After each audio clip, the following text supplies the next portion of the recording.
નમસ્કાર, નમસ્તે, સુસ્વાગતમ, જય શ્રી કૃષ્ણ.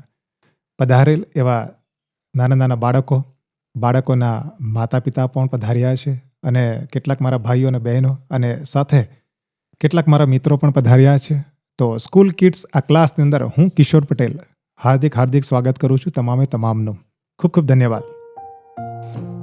મજા આવશે આપણા ક્લાસની અંદર અને કેટલાક મિત્રોનો રિસ્પોન્સ પણ સારો મળી રહ્યો છે આ ક્લાસની અંદર, તો હું એમનો આભારી છું. ખૂબ ખૂબ ધન્યવાદ. વાર્તા બધાને જ ગમતી હોય, કોને નહીં ગમે? નાના મોટા બધાને જ ગમતી હોય, વડીલને ગમતી હોય, બાળકોને ગમતી હોય, મમ્મી પપ્પાને, દાદા દાદીને, ભાઈઓ બહેનોને, મિત્રોને, તમામને ગમતી હોય. આ ક્લાસની અંદર બીજું કશું જ નથી કરવાનું, ફક્ત ને ફક્ત વાર્તા સાંભળવાની છે. પણ ક્લાસમાં વાર્તા એક માધ્યમ છે. વાર્તાના માધ્યમ થકી આપણે શિક્ષણ મેળવવાનું છે અને એ શિક્ષણથી આપણે સંસ્કાર મેળવવાના છે. એ મુખ્ય લક્ષ્ય છે આ ક્લાસનું. તો વાર્તાની શરૂઆત કરીએ, પણ એ પહેલા કેટલુંક હોમવર્ક અપાયું હતું. એ હોમવર્ક એકવાર ચેક કરી લઈએ, ત્યારબાદ આગળ વધીએ છીએ. હોમવર્કની અંદર એ મળ્યું હતું કે તમારે તમારા નખ કાપવાના છે, હાથના અને પગના. જે પણ બાળકોના નાના મોટા નખ છે, નખ કાપી નાખવાના છે. પોતાથી કપાતું હોય તો ઠીક છે, અથવા તમારા મમ્મી પપ્પા અથવા કોઈ ઘરના કોઈ પણ મોટા વ્યક્તિ હોય, કોઈ પણ વ્યક્તિ હોય, એમની પાસેથી તમારા નખ કાપવાના છે. તો એ હોમવર્ક કરીને આવ્યા છું. બધાના નખ નાના છે. બતાવો, જો મને બતાવો. હા, નાના છે. હા, જો કોઈક બાકી રહી ગયું હોય, ભૂલી ગયું હોય, નખ કાપવાના બાકી હોય તો પહેલા નખ કાપવાના છે. આપણે આદિમાનવ નથી, આપણે અત્યારના સારા અને ડાયા છોકરાઓ છીએ, એટલે મોટા નખ આપણાને નહીં શોભે. હોમવર્ક તમને એ અપાયું હતું લાસ્ટ વિડીયોમાં, લાસ્ટ ક્લાસની અંદર. હા, તો બાળકો બાકી હોય તો નખ હાથના અને પગના કાપી નાખજો, અને મોટા રાખવાના નથી. પાછા મોટા થઈ કાપી નાખો, પાછા મોટા થઈ કાપી નાખો. ઠીક છે? ચાલો, હોમવર્ક ત્યારબાદ આગળ વધીએ છીએ. આ ક્લાસની અંદર વાર્તાની શરૂઆત કરીએ. આજની વાર્તા બહુ સરસ છે, પણ એ પહેલાં આપણા ક્લાસનો એકવાર રૂલ જાણી લઈએ. 4 સ્ટેપની અંદર આપણો ક્લાસ ડિવાઈડ થશે. પહેલો સ્ટેપ રહેશે વાર્તા, સ્ટોરી. ત્યારબાદ બીજો સ્ટેપ રહેશે વાર્તાનો બોધ, વાર્તામાંથી શું શીખ મળે છે એ. ત્યાર પછી ત્રીજો સ્ટેપ રહેશે સવાલ અને જવાબ. અને ચોથો છેલ્લો આપણો સ્ટેપ રહેશે હોમવર્ક, ઘર લેશન. તમને હોમવર્ક આપવામાં આવશે, કંઈક લખવાનું નથી. હા, ટેન્શન નહીં લેતા. તો આ રીતે 4 સ્ટેપની અંદર ડિવાઈડ થશે આપણો વિડીયો. અને આજની વાર્તા બહુ સરસ છે ભાઈ, બહુ સરસ છે. નાના બાળકોને અને એની સાથે મોટા જે પણ મિત્રો, ભાઈઓ બહેનો પધાર્યા છે, પેરેન્ટ્સ પધાર્યા છે, એમને પણ ગમશે. કારણ કે આજની વાર્તાનું હેડિંગ જ બહુ સરસ છે. ભોલો અને કૃષ્ણ. એક પૌરાણિક વાર્તા છે, ભગવાન અને ભક્તની વાર્તા છે. મજા આવશે. તો ભોલો અને કૃષ્ણ વાર્તાની શરૂઆત કરીએ.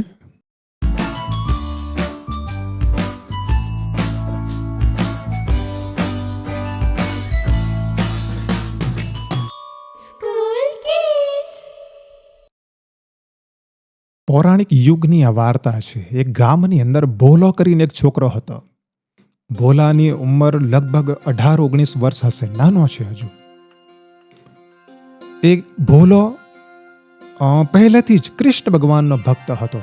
કૃષ્ણની ભક્તિ એમના લોહીમાં જ હતી. નાનો હતો ત્યારથી જ ભગવાનની પૂજા કરે, અર્ચના કરે, દીવા પાઠ કરે, ઉપવાસ કરે. કૃષ્ણનો બહુ મોટો ભક્ત, કૃષ્ણ કનૈયાનો. વાહ.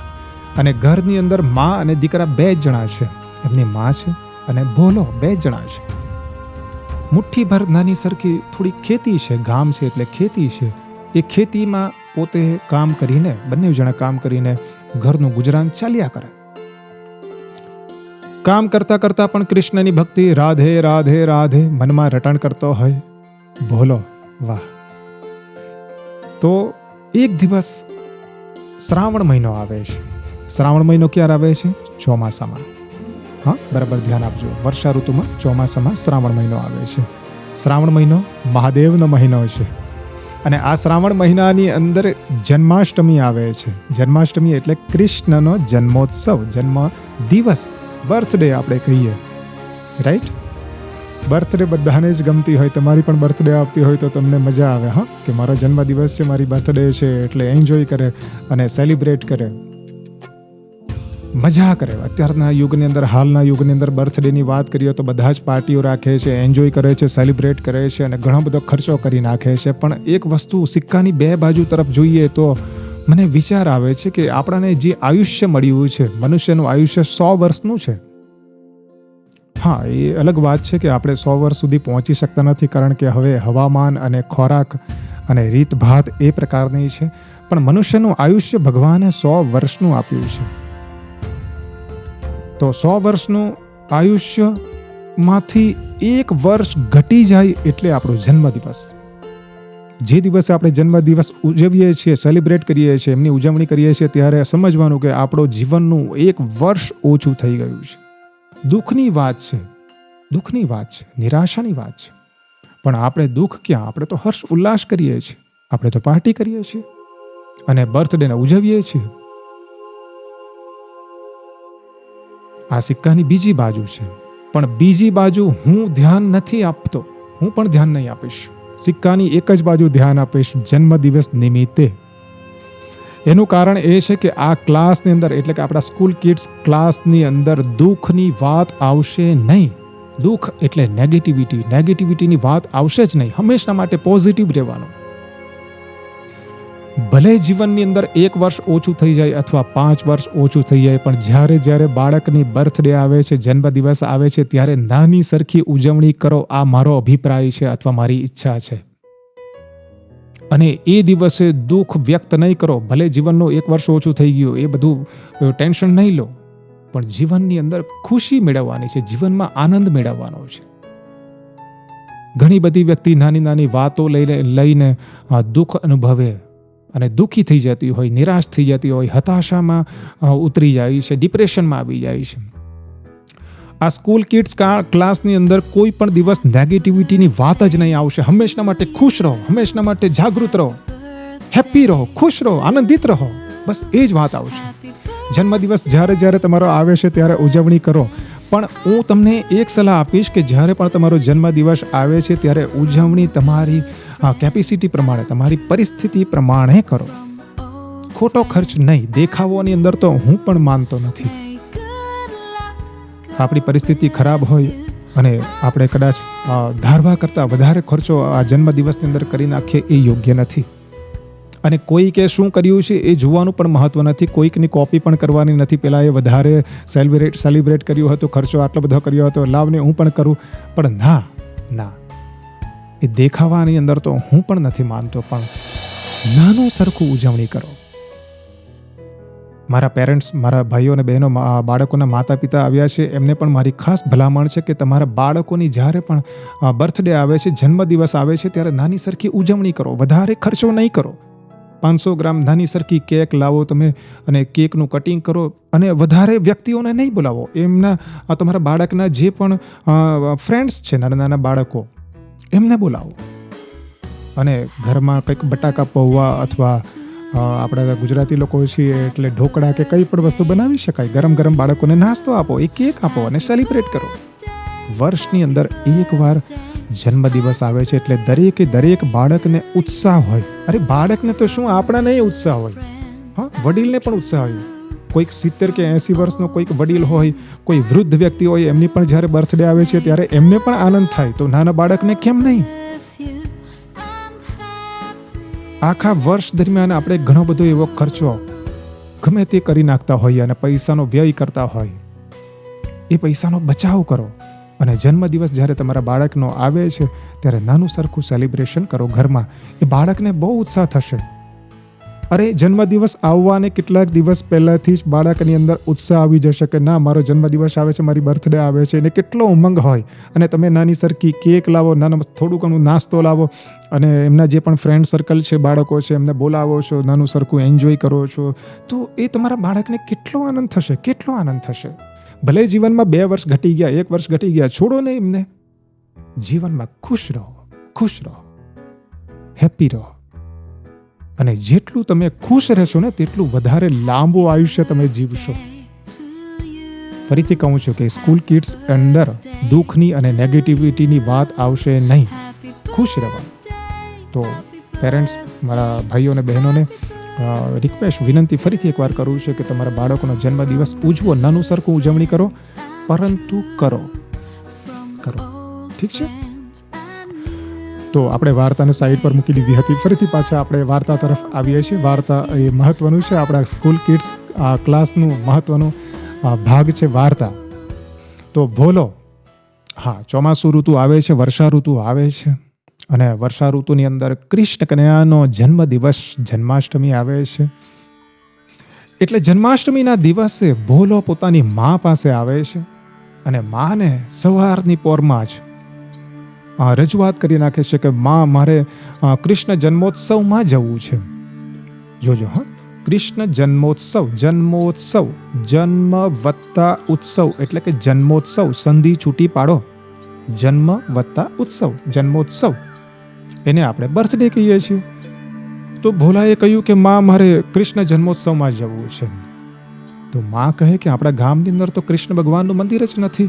આપણે નાનું સરખું પારણિયું અને લાલાને બેસાડીને અહીંયા નાનું સરખું આપણે ઉત્સવ ઉજવશું. પણ ભોલો ના પડે છે કે ના મા, ના, મારે અહીંયા ઘરમાં નહીં, મારે તો બાજુના ગામની અંદર જે રાધા કૃષ્ણનું જે મંદિર છે મોટું, અને ત્યાં ભવ્ય આયોજન થાય છે જન્માષ્ટમીનું, ત્યાં જવું છે અને એની ઉજવણીની અંદર ભાગ લેવું છે. કૃષ્ણ કનૈયાના ભગવાનના દર્શન કરવા છે, એમનો લાભો લેવો છે, એમને માણવું છે.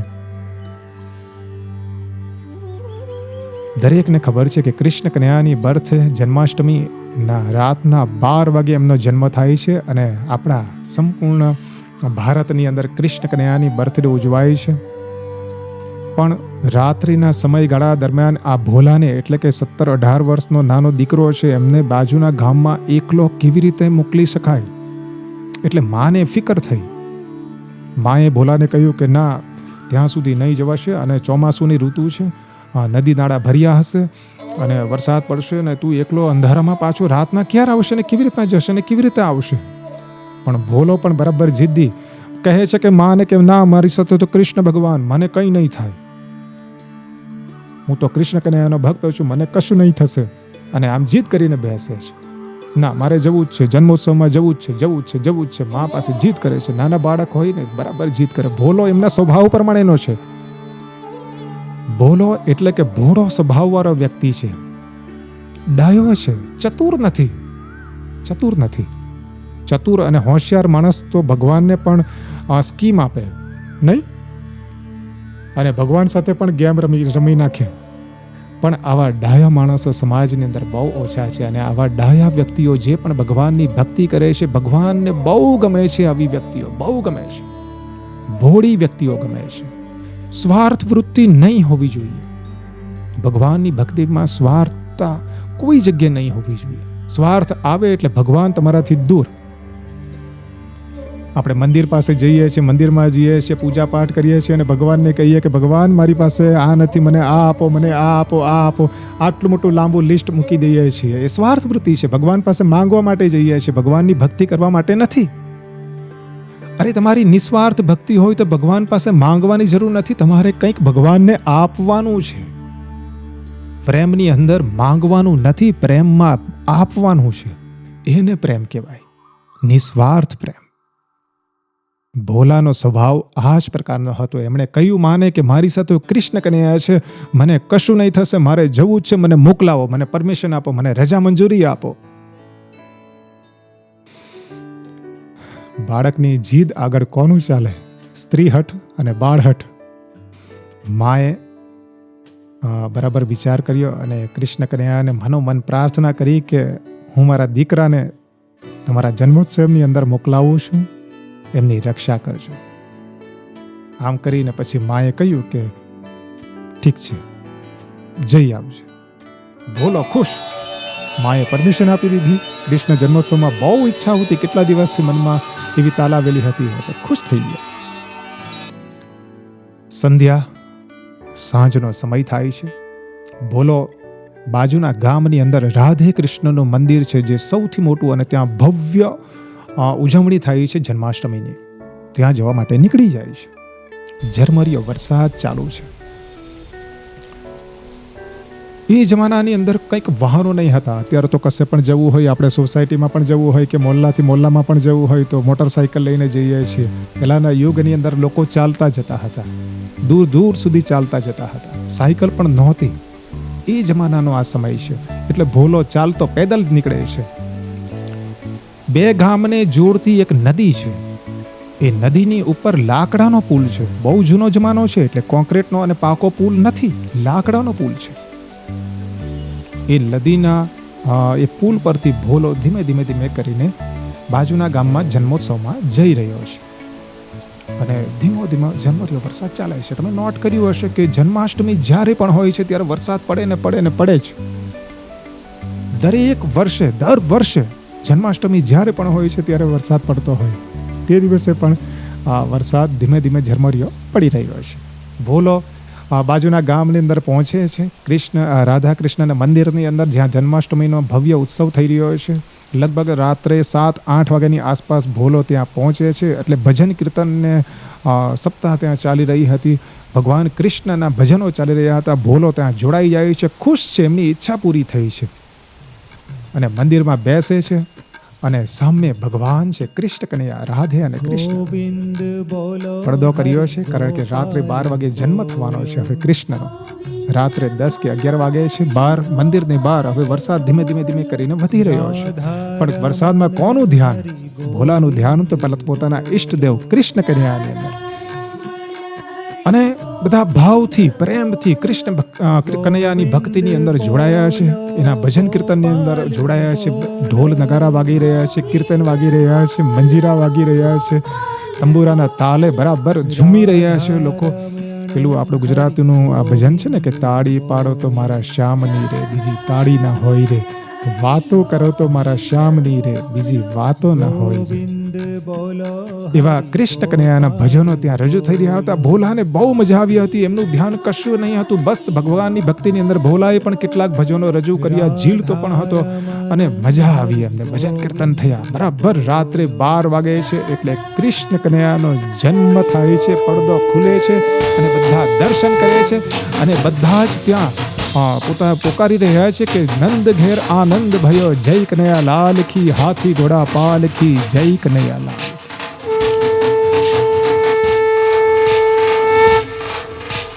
નંદ ઘેર આનંદ ભયો, હાથી ઘોડા પાલ કી. નંદ ઘેર આનંદ ભયો, હાથી ઘોડા પાલ કી. હાથી ઘોડા પાલ કી. હાથી ઘોડા પાલ કી. નંદ ઘેર આનંદ ભયો, નંદ ઘેર આનંદ ભયો, હાથી ઘોડા પાલ કી. હાથી ઘોડા પાલ કી. બાળ ગોપાલ લાલાના દર્શન કરે છે ભોલો અને તમામ ભક્તજનો.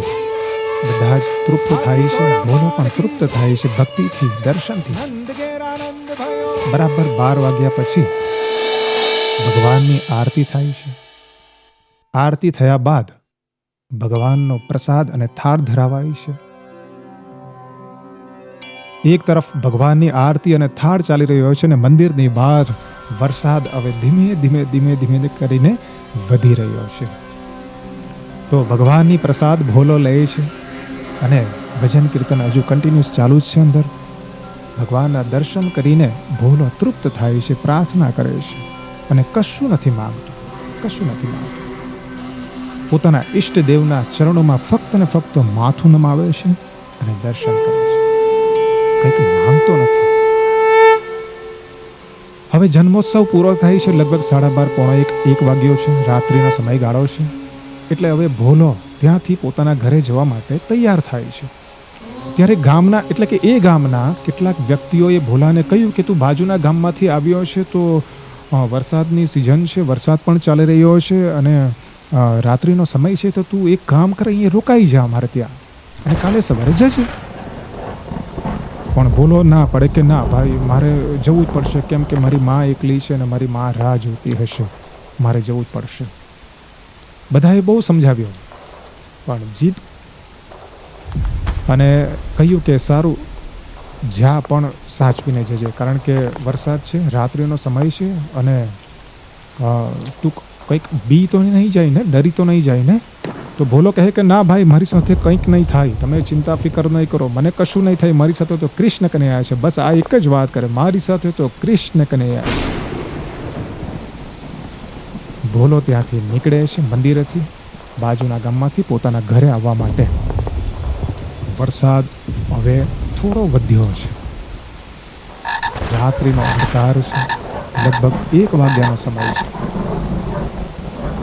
આકાશની અંદર વીજળીઓ ત્રાટકી રહી છે, ગાજવીજ સાથે વરસાદ પડી રહ્યો છે,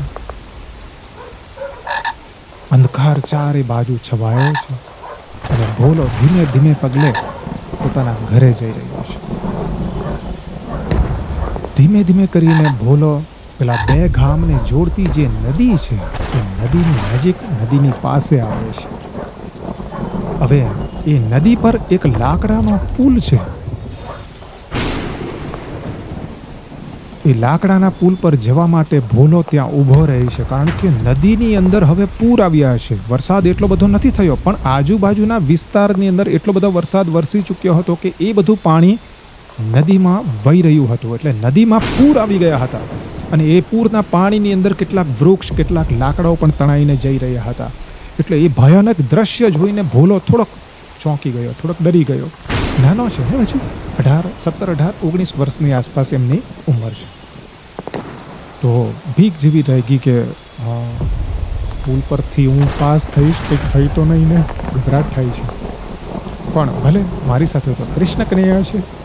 રાધે રાધે કરીને આ પુલ પર ભોલો ચડી જાય છે અને ધીમે ધીમે કરીને પુલ પાસ કરે છે. વરસાદ હવે ખૂબ જ વધી રહ્યો છે. આકાશમાં ફરીથી એકવાર ગાજવીજ થઈ રહ્યું છે, વીજળીઓ ત્રાટકી રહી છે, આજુબાજુ અંધકાર છે, વરસાદ જોરદાર છે અને પુલની નીચેથી ભયંકર પાણી પૂર જોશમાં ચાલી રહ્યું છે. અને લાકડાનો પુલ છે એટલે ધીમે ધીમે ધીમે કરીને વાઇબ્રેટ થઈ રહ્યો છે, હલી રહ્યો છે. એટલે ભોલો ઉપર ગભરાય છે, બીએ છે. જેમ તેમ કરીને 25% એ પુલ પર પાસ કરે છે અને ભોલો ત્યાં ગભરાઈ જાય છે. જેમ તેમ કરીને આજુબાજુની રેલિંગ પકડીને, લાકડું પકડીને ભોલો એ પુલના મધ્યમાં વચ્ચે સુધી પહોંચે છે. એટલે એટલો બધો વરસાદ પડે છે, પાણી એટલી જોશથી જતું છે, પવન અને વાવાઝોડું આવતું છે કે પુલનો પાછળના ભાગમાંથી કંઈક અવાજ આવે છે. એટલે ભોલો જુએ છે.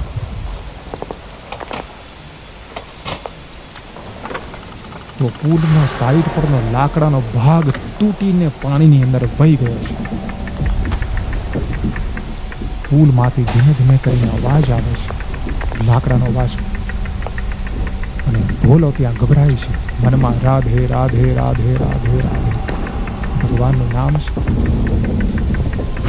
ધીમે ધીમે ધીમે કરીને આગળ વધે છે ત્યારે વધારે એ પુલ વાઇબ્રેટ થાય છે. પાણી હવે જે પૂરનું હતું, નીચેથી જે જઈ રહ્યું હતું, એ પાણી પેલા પુલ સાથે ટચ થઈ ગયું છે. એટલે પાણીનો જે વેગ હતો, પાણીની જે ઝડપ હતી, એ પુલ પર હવે ઠોકાઈ રહી છે. એટલે પુલ ઘણો બધો હલી રહ્યો છે. લાકડાનો પુલ છે ભાઈ. એટલે ભોલો હવે ડરી ગયો છે. ધીમે ધીમે કરીને લાકડું પકડીને, રેલિંગ પકડીને આગળ વધે છે, આગળ જાય છે અને પેલી બાજુ કિનારા પર, તટ પર જવાનો પ્રયત્ન કરે છે. થોડી વાર પછી ફરીથી પાછો લાકડાનો અવાજ આવે છે. થોડો પુલ તૂટી જાય છે, તૂટીને પાણીની અંદર વયો જાય છે. હવે પુલ એકદમ જર્જરિત અવસ્થાની અંદર થઈ ગઈ છે અને ભોલો હવે ભગવાનનું નામ વધારે કરી રહ્યો છે, રાધે રાધે, કારણ કે ગભરાય છે, નાનો બાળક છે. આગળ વધે છે, થોડું આગળ વધે છે. હવે થોડુંક ડિસ્ટન્સ જ બાકી છે, કિનારાની પેલી બાજુ પહોંચી જવાનો છે. પણ પુલ એટલો બધો હલતો છે ને પુલ પાછળથી તૂટતો છે. કેટલાક લાકડાઓ તૂટીને પાણીમાં વહી રહ્યા છે. એટલે કૃષ્ણ કનૈયાની સાથે રાધે રાધે રાધે એ નામનું રટણ એમના મનની અંદર હતું. પણ એકવાર એટલો જોશથી પુલ હલી ગયો પવનમાં કે ભોલો ત્યાં ગભરાઈ ગયો અને ભગવાનને પ્રાર્થના કરવા લાગ્યો કે હે કૃષ્ણ કનૈયા, હે ગોપાલા, હે મુરલીધર, તમે મને રક્ષા કરો, મને બચાવો. ગભરાઈ ગયો છે બિચારો અને એમની આંખોની અંદર આંસુ આવી ગયા છે. એમના મનમાં થયું કે આ પરિસ્થિતિ એ પ્રકારની છે કે કદાચ આ લાકડાનો પુલ જો તૂટી ગયો તો પાણીમાં પુલ વહી જશે અને પુલની સાથે હું પણ વહી જઈશ. અને પોતાને તરતા પણ નથી આવડતું. ઘરે માં એકલી છે અને એ ભોલાની રાહ જુએ છે. પોતાની જીત પર આ કૃષ્ણ જન્મોત્સવમાં આવ્યો છે ત્યારે કોઈ પણ રીતે મારે ઘરે પહોંચવું ખૂબ જ અનિવાર્ય છે, જરૂરી છે. કૃષ્ણ કનૈયાને પ્રાર્થના કરે છે કે હે મુરલીધર, હે કૃષ્ણ કનૈયા, હે નંદ ગોપાલા, મારી રક્ષા કરો. પણ કોઈ આવતું નથી, ભગવાન પણ આવતું નથી અને કોઈ વ્યક્તિ પણ આવતું નથી. ભોલો ખૂબ જ મહેનતથી, ખૂબ જ જેમ તેમ કરીને ધીમે કરીને લાકડું પકડીને એ પુલ પરથી, હવે પુલ પર પણ પાણી આવી ગયા છે, પાણી આવી ગયા છે, અને જેમ તેમ પકડીને પુલની બહાર ત્યાં કિનારાના તટ પર જેમ તેમ કરીને આવી જાય છે અને બચી જાય છે અને હાશ થઈ.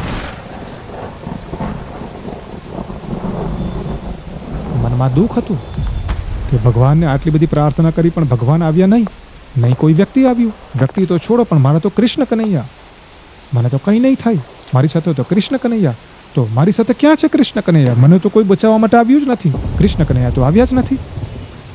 ગુસ્સો હતો, હવે ડર નીકળી ગયો, હવે ગુસ્સો આવે છે.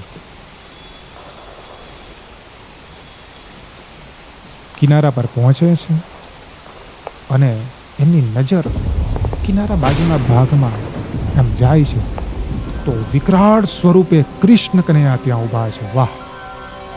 કૃષ્ણ કનૈયા સાક્ષાત દર્શન થાય છે. વીજળીના જે એમની લાઈટ હતી એની અંદર કૃષ્ણ કનૈયાના દર્શન થઈ રહ્યા હતા. ભોલો ત્યાં જુએ છે અને ભગવાનને પ્રણામ કરે છે, પણ તરત જ પ્રશ્ન કરે છે કે મને બચાવવા માટે કેમ નહીં આવ્યા? ભોલો છે ભાઈ, હા, ભગવાનને પણ પ્રશ્ન કરે, કારણ કે એવી ભક્તિ છે. ભગવાનને પ્રશ્ન કરવાની અને ભગવાનને કંઈક વાત કરવાનો અધિકાર છે એમની પાસે. પ્રશ્ન કરે છે કે મને બચાવવા માટે કેમ નહીં આવ્યા? છેલ્લે આવ્યા. પેલા ફિલ્મોમાં કેમ છેલ્લે પોલીસવાળા આવે છે તેવી રીતના છેલ્લે આવ્યા છે, તમે મારી બચાવવા માટે નહીં આવ્યા. કૃષ્ણ કનૈયા કશું બોલતા નથી, પોતાનો હાથ એક મુઠ્ઠી વાળીને ઊભા છે, કશું બોલતા નથી. અને જે પણ ભોલો બોલે છે, પોતાનો ભક્ત કહી રહ્યો છે, ખીજવાઈ રહ્યો છે, જે કહી રહ્યો છે એમને સાંભળે છે મૂંગે મોડે, કંઈ પણ જવાબ નથી આપતા. અને ભોલો બરાબર પોતાનો ગુસ્સો કાઢે છે કે તમે બચાવવા માટે નહીં આવ્યા, હું તમારી ભક્તિ કરવા માટે, તમારો જન્મોત્સવ માટે ત્યાં બાજુના ગામમાં ગયો, ભજન કીર્તન કર્યા, તમારા દર્શન કર્યા, અને પુલની અંદર આ રીતની પરિસ્થિતિ આવી ત્યારે તમે બહાર ઊભા છો આમ મુઠ્ઠી વાળીને અને મને બચાવવા માટે નહીં આવ્યા. ભગવાન બધું સાંભળે છે, હા, એમની ભક્તિ એ રીતની છે, ચૂપચાપ સાંભળે છે, કંઈ નથી બોલતા. અને ભોલો બોલવાનું બંધ કરે છે એટલે થોડી વાર પછી ભગવાન કૃષ્ણ જે વિકરાળ સ્વરૂપે ઊભા હતા, મુઠ્ઠી વાળીને ઊભા હતા, એ ભગવાન ધીમે કરીને મુઠ્ઠી ખોલી. જેવી ભગવાને મુઠ્ઠી ખોલી એટલે પાછળ જે લાકડાનો પુલ હતો એટલે એ આખો જ ધન દે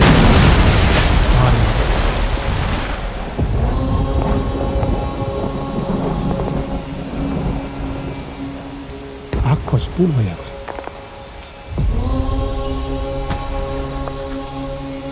ભગવાન મુઠ્ઠી વાળીને જે ઊભા હતા કિનારે, એ ફક્ત મુઠ્ઠી વાળીને આમ નહીં ઊભા હતા, પણ એ પુલને રક્ષા કરતા હતા, પુલને બચાવીને ત્યાં ઊભા હતા. જ્યાં સુધી ભોલો પુલની બહાર નહીં આવે, એ પુલ પરથી બહાર બચીને નહીં નીકળે, નહીં આવી જાય, ત્યાં સુધી એ પુલને ટકાવી રાખવાનું કામ કૃષ્ણ કનૈયા કરી રહ્યા હતા. પણ ભોલાને એ નહીં ખ્યાલ આવ્યો. મુઠ્ઠી ખોલી અને પુલ ધન દઈને પાણીની અંદર વયો ગયો. ત્યાર પછી ભોલાને ખ્યાલ આવ્યો છે કે ભગવાને મારી રક્ષા કરી છે, મને બચાવ્યો છે, એ પુલને બચાવ્યો છે, પુલને સ્થગિત રાખ્યો છે.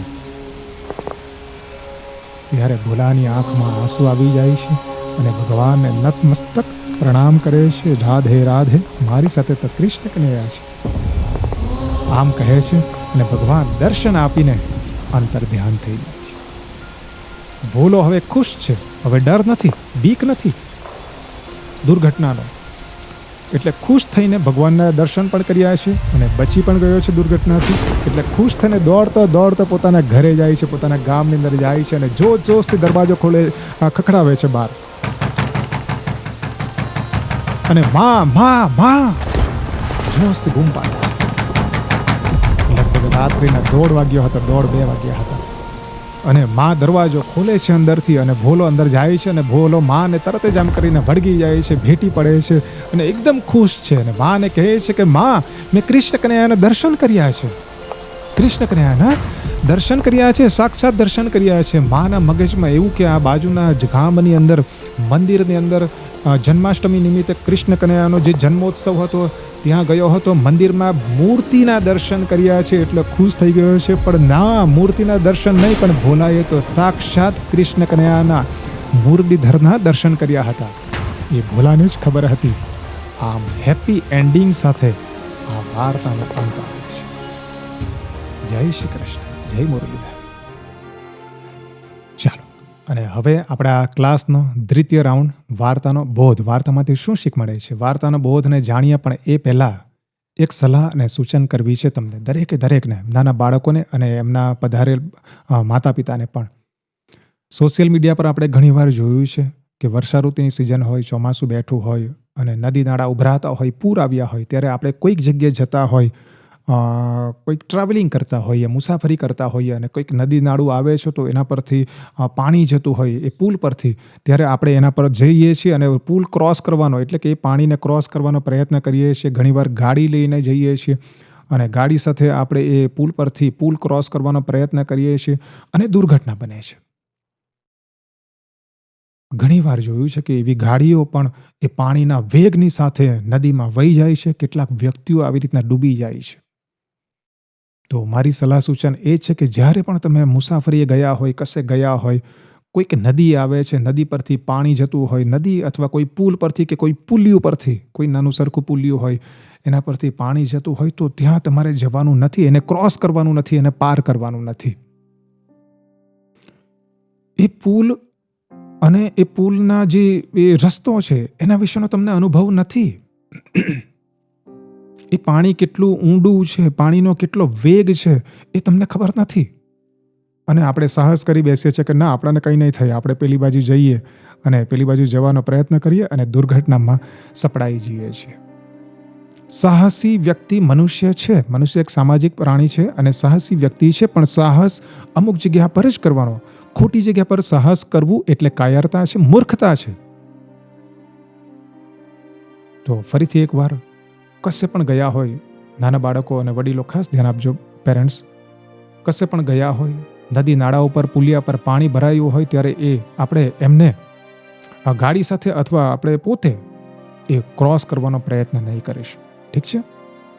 ચાલો, હવે બોધની વાત કરીએ, પણ એ પહેલાં બીજી પણ એક વાત કરવી છે. વર્ષો પહેલાં દૂરદર્શન પર એક સિરિયલ આવતી, ધારાવાહિક, મને બરાબર યાદ છે, અને એ સિરિયલનું નામ છે શક્તિમાન. શક્તિમાન એ સિરિયલની અંદર એ રીતનું હતું, બચ્ચાઓની સિરિયલ હતી, નાના નાના બાળકોની. અને એમાં એવું હતું કે શક્તિમાન કંઈક બાળકો સંકટમાં હોય, મુશ્કેલીમાં હોય, ત્યારે શક્તિમાન આવે છે અને બાળકને બચાવી લે છે. એ સિરિયલ બાળકો બહુ જોતા. એટલે દરેક બાળકોના મગજ પર એવી અસર થઈ ગઈ હતી કે શક્તિમાન આવશે અને મને બચાવી લેશે. તો કેટલીક દુર્ઘટના પણ બની હતી. કેટલાક બાળકો અખતરા કરતા હતા, પોતાના એપાર્ટમેન્ટ પરથી કે ટેરેસ પરથી નીચે જંપલાવવાનો પ્રયત્ન કરતા હતા અને મનમાં એવું હતું કે મને તો શક્તિમાન આવશે અને બચાવી લેશે, ઉડીને આવશે શક્તિમાન અને બચાવી લેશે. પણ કોઈ બચાવવા નથી આવતું અને બાળકો મૃત્યુને ઘાટ ઉતરતા હતા. એવા બનાવો બન્યા હતા.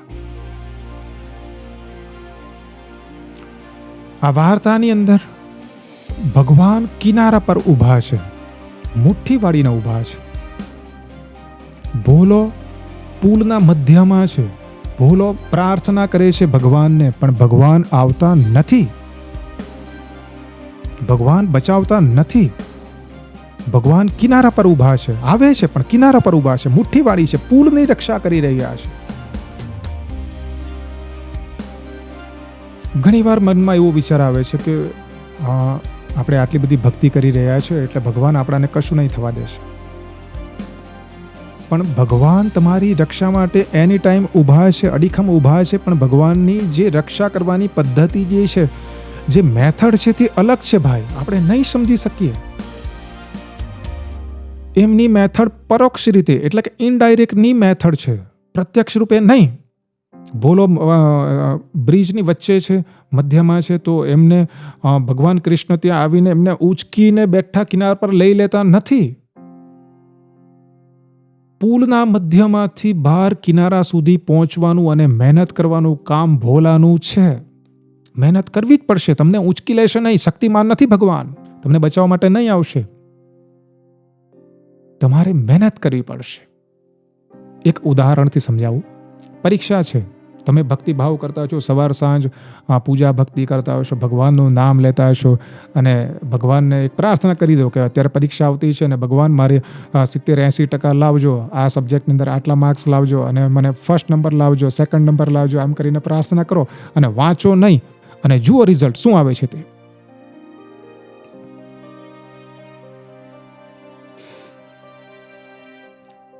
ભગવાન ત્યાં સપ્લિમેન્ટરીમાં લખવા માટે નથી આવતા. આ રીતના પાસ નહીં થશે. ભગવાન આ રીતે મદદ નહીં કરશે. મહેનત તમારે જાતે પોતે કરવાની રહેશે. પરીક્ષા આવી રહી છે તો એની તૈયારી તમારે જાતે કરવાની રહેશે. વાંચવાનું, લખવાનું, મહેનત કરવાનું, તૈયારી કરવાની એ તમારે પોતે કરવાનું રહેશે. ભગવાન હાથ સાથે છે, પણ ભગવાન તમને યાદ શક્તિ તમારી વધારશે. તમે જે પણ વાંચો છો, જે પણ તૈયારી કરો છો, એનું મેમરી પાવર, જે મેમરી યાદ શક્તિ છે તે તમારી વધારશે, તમને યાદ રખાવશે, તમારામાં હિંમત આવશે. એ ભગવાનનું કામ છે.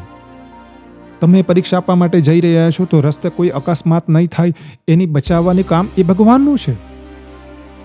તમે ત્યાં બેસો છો, ક્લાસરૂમની અંદર એક્ઝામ આપી રહ્યા છો, સપ્લિમેન્ટરીમાં કંઈક લખી રહ્યા છો, પરીક્ષા આપી રહ્યા છો, તો જે પણ વાંચ્યું છે તે બધું બરાબર મગજમાં આવે છે અને તમે તે પ્રમાણે લખો છો. એ ભગવાનનું કામ છે. પણ ભગવાન જાતે પોતે આવતા નથી, લખતા નથી. પરીક્ષાની અંદર એ પોતે સપ્લિમેન્ટરીમાં કંઈક લખતા નથી. આ વાર્તા પરથી પણ એ જ બોધ મળે છે કે આપણે ભલે ભગવાનની ભક્તિ કરતા હોઈએ, પરંતુ મહેનત આપણે જાતે જ કરવાની રહેશે. આજના યુગની અંદર દરેક વ્યક્તિએ મહેનત કરવાની રહેશે. તૈયારનો લાડવો કોઈ જગ્યાએ પડ્યો જ નથી કે તમને મળી જશે. એક બીજું ઉદાહરણ આપું. રામાયણ જોયું છે બધાએ. રામાયણની અંદર રાવણ સીતા મૈયાનું હરણ કરીને લઈ ગયા હતા. એ સીતા મૈયાને મેળવવા માટે રામે સમુદ્ર પર સેતુ બાંધ્યો હતો. હવે રામ તો વિષ્ણુ ભગવાન છે, વિષ્ણુના અવતાર છે અને સમુદ્ર દેવતા છે. બંને જણા દેવતાઓ છે.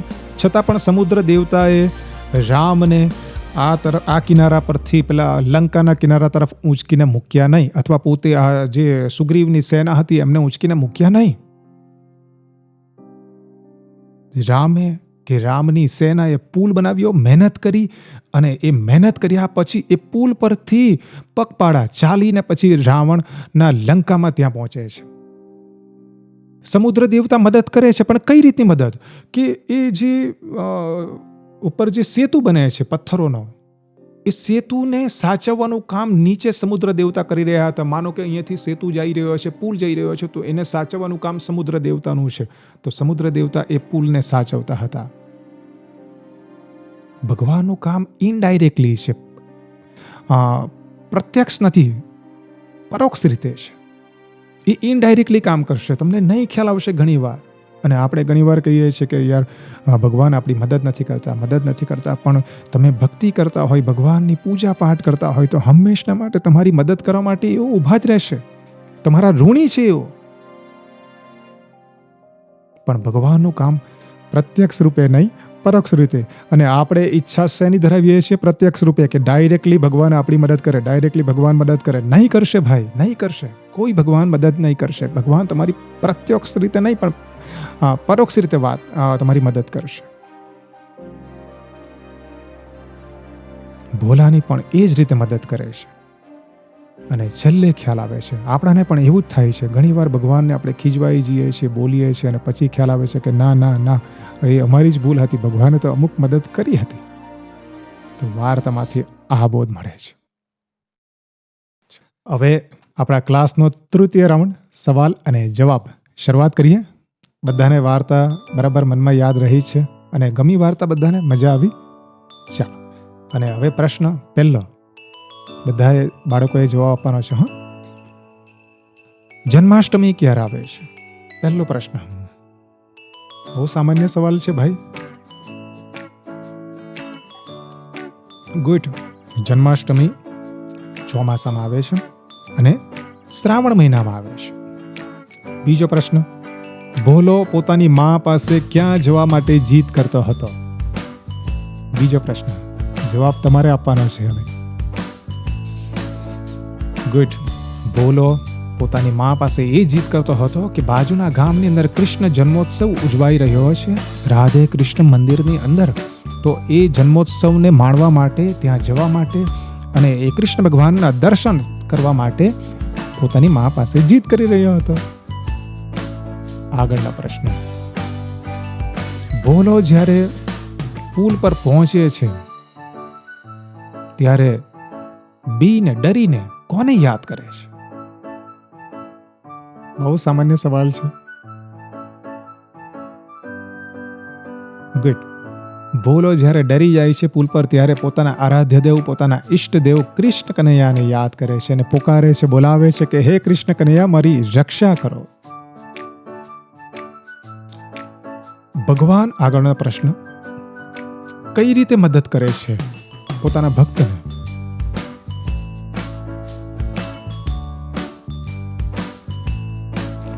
ગુડ. ભગવાન પ્રત્યક્ષ રૂપે નહીં પણ પરોક્ષ રીતે, ડાયરેક્ટ રીતે નહીં પણ ઇનડાયરેક્ટલી ભક્તને મદદ કરતા હોય. ભગવાન પુલ પર આવીને ભક્તને બચાવી લેતા નથી, ઊંચકીને બાજુ પર મૂકી દેતા નથી. ભગવાન એ પુલની રક્ષા કરતા હોય અને જ્યાં સુધી આપણે પુલને પાસ નહીં કરીએ ત્યાં સુધી પુલની રક્ષા કરતા હોય. તો આ રહ્યા સવાલ અને જવાબ. આપણો આ તૃતીય રાઉન્ડ અહીં પૂર્ણ થાય છે અને ચોથો રાઉન્ડ હવે હોમવર્ક. ઠીક છે? તો હોમવર્ક આપણા ક્લાસનો છેલ્લો રાઉન્ડ છે. તો શરૂઆત કરીએ હોમવર્કની. તો આ જે હોમવર્ક તમને અપાય છે, તમારે બાલ નાના કાપવાના છે અથવા નાના બાલ રાખવાના છે. ભાઈ, આવું પણ હોમવર્ક હોય તો પણ આપણા ક્લાસ અંદર તો આવું જ હોમવર્ક હોય. કંઈક લખવાનું નથી ઘરે જઈને, આપણે કંઈક કરવાનું છે, કંઈક શીખવાનું છે અને સારું બનવાનું છે. એટલે એ રીતે, એ દ્રષ્ટિએ જ અહીં હોમવર્ક અપાશે આ ક્લાસની અંદર. તો શું અપાયું હોમવર્ક? બાલ કાપવાના છે. ગયા ક્લાસની અંદર નખ કાપવાના કયા હતા, હવે બાલ કાપવાનો હવે તમારો સમય આવી ગયો છે. કેટલાક બાળકોને મેં ક્લાસમાં જોયા છે કે મોટા મોટા બાલ રાખે છે, વાળ મોટા રાખતા હોય અને કાપતા નથી. તો બાળકો બચ્ચે મન કે સચ્ચે, અકલ કે કચ્ચે. બાળકો નાના હોય તો મોટા મોટા વાળ સારા નહીં લાગે. આદિમાનવના મોટા બાળ અને મોટા નખ હતા પણ આપણાને નહીં શોભે, એટલા માટે આપણે ભાઈ બાલ કાપી નાખવાના છે. અને આપણે ટ્યુશન જતા હોઈએ, સ્કૂલ જતા હોઈએ, કશે પણ જતા હોઈએ ત્યારે મોટા બાલ લઈને નહીં પણ નાના નાના બાલ રાખીને આપણે હંમેશા માટે રહેવાનું છે. બીજું કે કેટલાક બાળકો શું કરે છે કે બાલ તો કાપીને આવે છે પણ માથામાં તેલ નથી નાખતા. હા, તો એવું નહીં ચાલશે. તમે માથામાં તેલ પર નાખો. મમ્મીને કહી દેવાનું કે સ્કૂલે જાઉં છું, ટ્યુશન જાઉં છું તો મમ્મી મને તેલ નાખી આપો, કે પપ્પા મને તેલ નાખી આપો. દાદા દાદી હોય તો એમને કહી દો, ભાઈ મોટા હોય, બહેન મોટી હોય એમને કહી દો કે મને માથામાં તેલ નાખી આપો. સૂકા બાલ રહીને રાખવાનું નથી. માથામાં કંઈ પણ તેલ નાખો તમે. અને હું દિવેલ નાખું, જુઓ દિવેલ સૌથી સારું છે. હા, દિવેલ પર નાખી શકો. બાળકોને પણ ચીપકું નહીં ગમે, મને ગમે છે. હું વર્ષોથી દિવેલ જ નાખું છું બાળમાં. તો આજનો હોમવર્ક બસ એ જ છે. સમય સમાપ્તિ की ઘોષણા, બેલ પણ વાગી ગયો છે. આપણો ક્લાસ પૂરો થઈ ગયો, ખબર નહીં પડી. આજની વાર્તા જ બહુ સરસ હતી, મજા આવી ગઈ. હા, તો હોમવર્કમાં ખ્યાલ આવી ગયો છે. બધાએ વાળ નાના કાપવાના છે અને માથામાં તેલ રાખીને ટ્યુશન અને સ્કૂલે આવવાનું છે, આપણા ક્લાસમાં પણ આવવાનું છે. ઠીક છે? તો આ રીતની આ વાર્તા રહેશે આપણા ક્લાસની અંદર. ઘણી બધી અવનવી વાર્તાઓ છે. કૃષ્ણ જન્મોત્સવનો આજનો જે પ્રસંગ છે એ બાબતમાં, કૃષ્ણનો જે જન્મ મથુરામાં થાય છે અને એના વિશેની પણ એક વાર્તા બહુ સરસ છે મનની અંદર, એ પણ ચાલી રહી છે. ભવિષ્યની અંદર સમય મળતાની સાથે એ કૃષ્ણના જન્મની વાત પણ, એ વાર્તા પણ મારે તમને કરવાની છે. બહુ સરસ છે, બહુ જ મજા આવશે. બધાને ખબર જ છે પણ પાછી રિપીટ મારા દ્વારા સાંભળવાની છે. તો એવી ઘણી બધી વાર્તાઓ છે. તો એક એક વાર્તા આપણે દરેક ક્લાસ અંદર આપણે કરતા રહીશું. અને જો આ ક્લાસ, આ વાર્તા અને આપણી જે વાતો જે છે, હોમવર્ક અને જે આપણું વાર્તાનો બોધ, આ બધું વસ્તુ તમને ગમતું હોય, ક્લાસમાં મજા આવતી હોય તો આ વિડીયો તમારા મિત્રોને, તમારા ફ્રેન્ડ્સને શેર કરો, એમને પણ મોકલાવો, જેથી કરી એ પણ વાર્તા સાંભળે, એ પણ વાર્તાનો બોધ લઈ અને એ પણ ક્વેશ્ચન અને આન્સરનો જવાબ આપે અને એ પણ હોમવર્ક કરી આવે. બધા બાળકોએ સારું જ બનવાનું છે. આ ક્લાસનો મુખ્ય હેતુ, મુખ્ય ટાર્ગેટ એ જ છે કે દરેક બાળકોએ સદ્ગુણો જ મેળવવાના છે, દુર્ગુણો નહીં. ખોટું બનવાનું નથી, સારું જ બનવાનું છે. અને ફરીથી કહું છું કે નેગેટિવિટી અને દુઃખની વાત ક્લાસમાં આવશે નહીં. હંમેશના માટે હેપી રહો, ખુશ રહો. બસ આજના માટે આટલું જ. તો ક્લાસને વિરામ આપીએ. ફરીથી એકવાર નાના બાળકો અને સાથે પધારેલ માતા પિતા અને કેટલાક ભાઈઓ અને બહેનો, મિત્રોનો ખૂબ ખૂબ આભાર. Thank you very much. જય શ્રી કૃષ્ણ, જય શ્રી રામ.